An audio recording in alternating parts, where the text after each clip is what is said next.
সেজে আমি হাজির হয়েছি, উপহার কি কি পাবো লিস্টি করেছি, জামাই সেজে আমি হাজির হয়েছি, উপহার কি কি পাবো লিস্টি করেছি।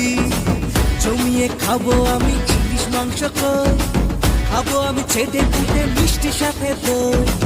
ওরা না বেশি সবাই দেখাবো আমার